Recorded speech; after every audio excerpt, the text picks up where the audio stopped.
Senhor presidente, nobres pares, estamos aqui mais uma vez para votar o projeto mais importante da administração pública, né, que é o rito final da tríade orçamentária, né, que é o PPA, e final mesmo, porque nós estamos no último ano, no quarto ano, então é praticamente o último ano. Acho que não pega o ano que vem ainda, né? O ano que vem, porque o novo presidente, que é o mesmo, vai ter que elaborar o novo PPA o ano que vem.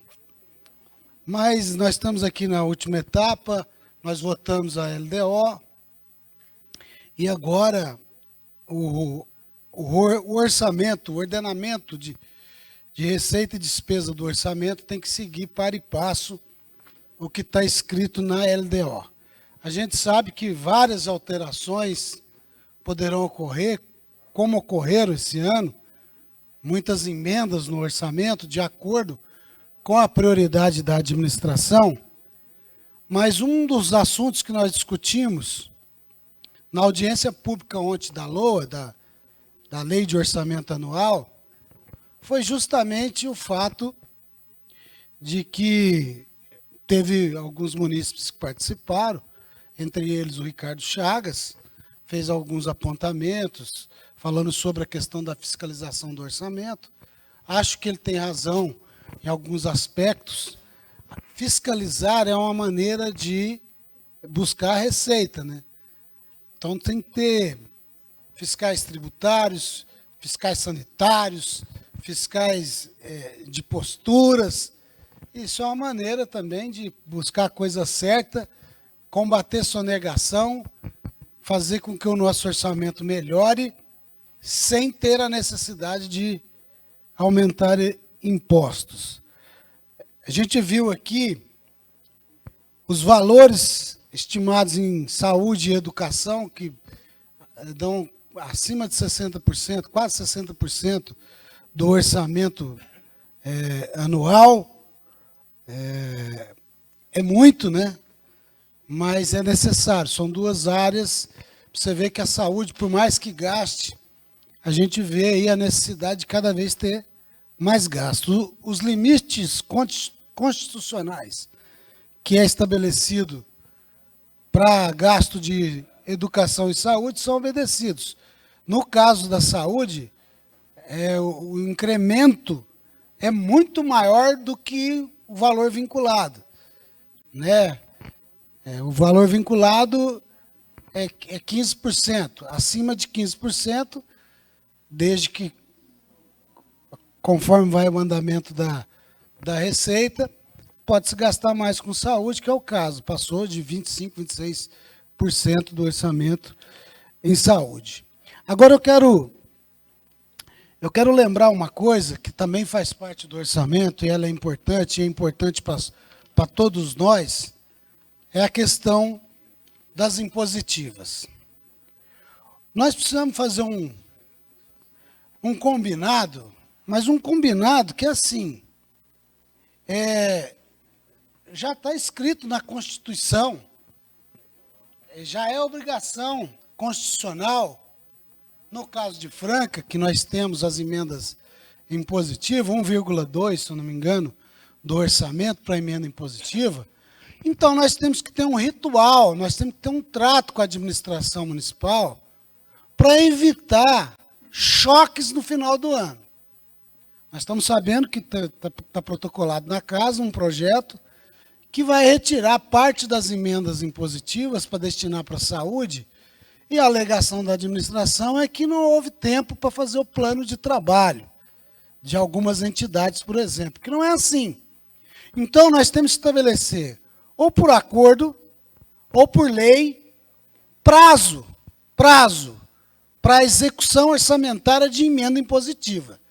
Porque nós temos que parar esse jogo de faz de conta e depois chega no final do ano e rasga a Constituição, que é o que não está estabelecido, porque vem cá, vamos avaliar. Se esse projeto que veio para casa não for aprovado, que é de repassar as emendas impositivas para saúde, no caso, que é o que a prefeitura está querendo, vincular só na questão da saúde e deixar as entidades, que também é uma coisa importante, é um trabalho que é feito, que também ajuda a administração pública, que os vereadores indicaram, porque a lei permite. A lei permite os vereadores indicar. Aí vai chegar agora, no final do ano, algumas entidades esperando esse recurso, não vão receber, alegação que não houve o plano de trabalho. Isso aí, então, é a falta de planejamento. Todo mundo sabe. Aqui, ó, nós acabamos de aprovar aqui, ó, vai dar, se eu não me engano, 16 milhões e uns quebrados aqui de orçamento impositivo por parte dos vereadores para o ano que vem. Então, todo mundo está sabendo que o ano que vem os vereadores listaram ou entidades ou obras ou alguma coisa que vai ser feito que eles têm intenção de colocar no orçamento, de acordo com o que a Constituição brasileira permite, coloca. O que deve fazer? Quem vai pagar as emendas? Quem vai pagar? Que é a Secretaria Municipal de Finanças. Ela tem que, primeiro, ver quais são as áreas que vão ser contempladas, conversar com cada um dos seus secretários e alocar essas emendas no orçamento. Se for o caso de entidades, dar um prazo, até abril, por exemplo, para que as entidades apresentem o plano de trabalho. Desde que a apresentação do plano de trabalho esteja correta, tem uma data limite para fazer o pagamento das impositivas. Porque está ficando muito ruim, e está ficando ruim para todo mundo, porque fica ruim para o prefeito também.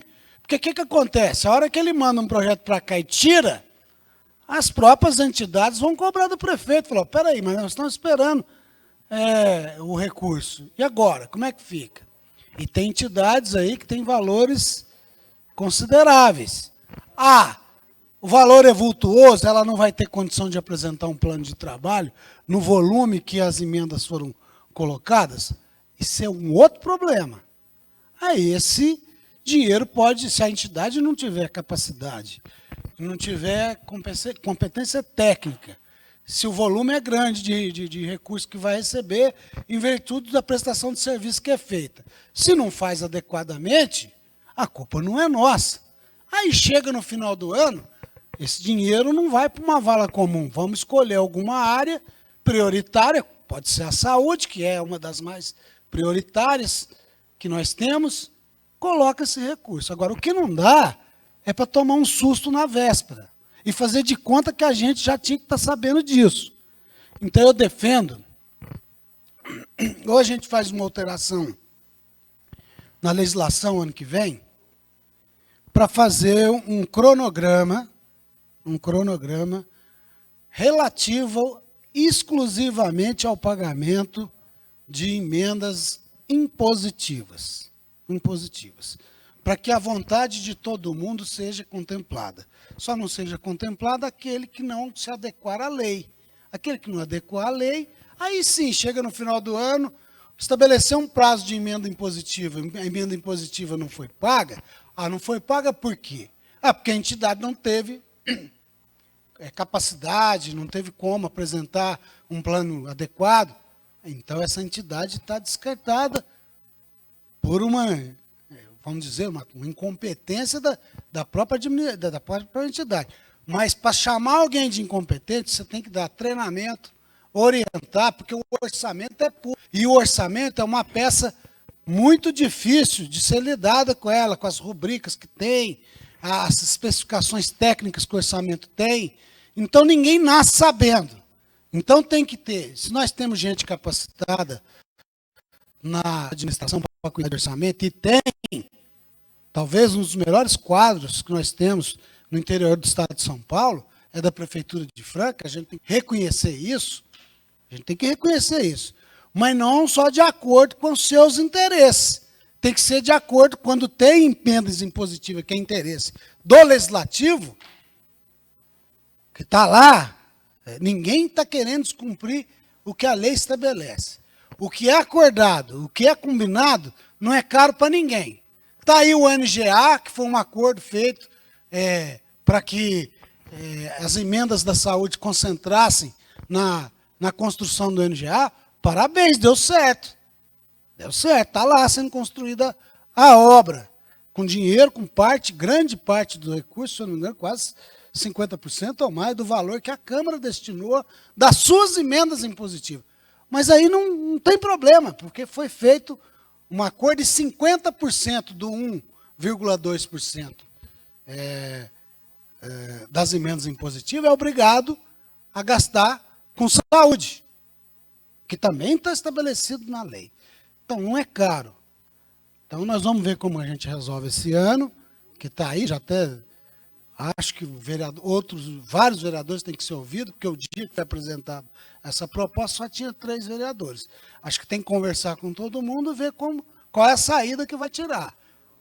Porque fica ruim, valores, às vezes até quase que insignificantes, valores baixos, que poderiam ser pagos tranquilamente, que uma entidade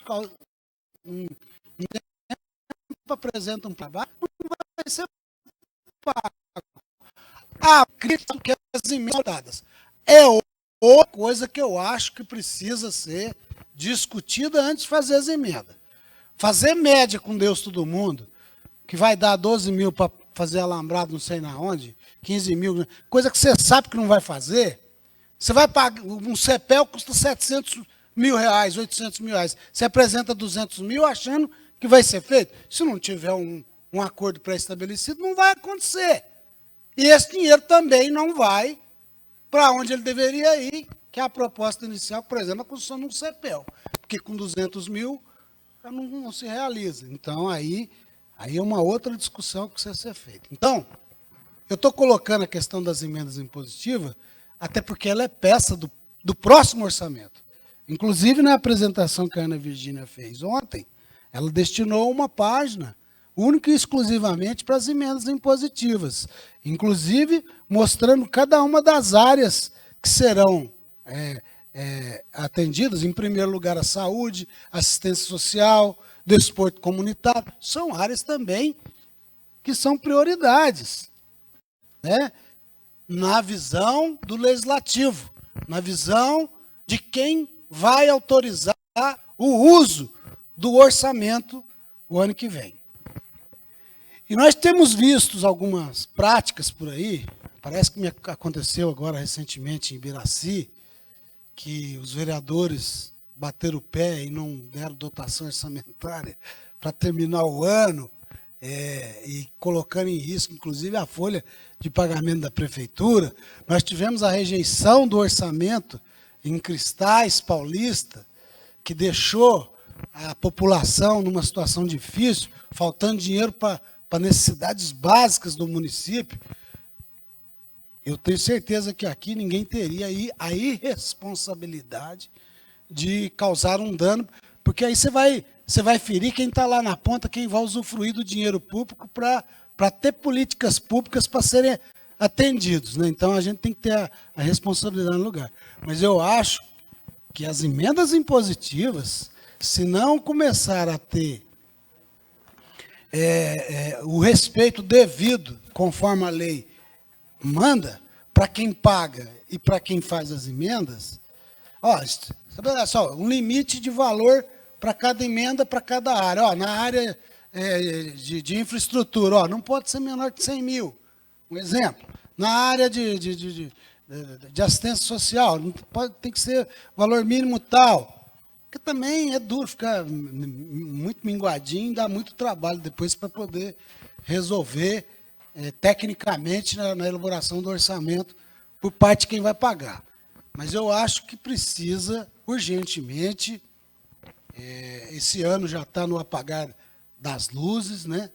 Os acordos pré-estabelecidos com relação às emendas impositivas, a maioria foi cumprido, mas agora, nesse ano, nós tivemos problemas na execução orçamentária. E outra coisa, teve algumas áreas, quando nós estávamos discutindo ontem lá na audiência pública, eu disse, o Ricardo, inclusive, que questionou, citando algumas áreas que estavam sendo priorizadas do próximo orçamento do ano que vem. Eu falei, olha, eu quando fui candidato, eu apoiei um outro plano de governo, não foi esse. Só que o resultado da urna me obriga a respeitar quem foi eleito e quem está mandando para cá. Isso não significa que eu preciso concordar com tudo que está no orçamento e com as prioridades pré-estabelecidas, que não são as minhas. Eu vou lutar pelas prioridades que eu sempre defendi. Isso também não significa que eu vou conseguir levar todas. Então, tem que ficar muito bem claro isso. Foi acatado o que a urna determinou. O orçamento do ano que vem também não é as prioridades que eu defini naquele plano de governo que eu defendi, mas nós vamos ter as audiências trimestrais do orçamento, que onde vai vir aqui os executores do orçamento e que dá a oportunidade de discutir essas prioridades com quem está executando o orçamento nas audiências públicas. Então, nós vamos levar essas audiências públicas, fazer de uma forma que possa ter uma participação um pouco maior a partir do ano que vem. Mas era isso que eu queria dizer.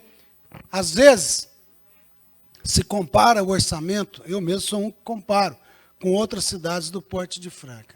E realmente existe uma lacuna no per capita. O per capita de Araraquara é muito mais alto que o nosso, o per capita de São Carlos é muito mais alto que o nosso, o per capita de Ribeirão Preto é muito mais alto que o nosso, e não são cidades que têm os royalties, né? Por exemplo, Paulínia, né? Que tem um mega super orçamento que recebe royalties lá das refinarias de petróleo, tal, não sei da quanta, como Ibiraci, que tem a usina hidrelétrica, outras cidades. Não é o nosso caso e nem o caso dessas cidades que eu estou falando. Mas existe uma distorção muito grande. E eu acho que combater a sonegação é uma maneira de melhorar, aumentar os fiscais que nós precisamos, fiscais de todos os níveis, e para melhorar aí a arrecadação do município. Como presidente da Comissão de Finanças e Orçamento, eu gostaria de ter feito algumas colocações, e é isso que eu queria deixar registrado. Vamos apoiar, vamos aprovar o orçamento, mas tem arestas para serem aparadas, né, entre a relação do Executivo e o Legislativo, para que a gente não tenha tanta diferença no final do ano que vem.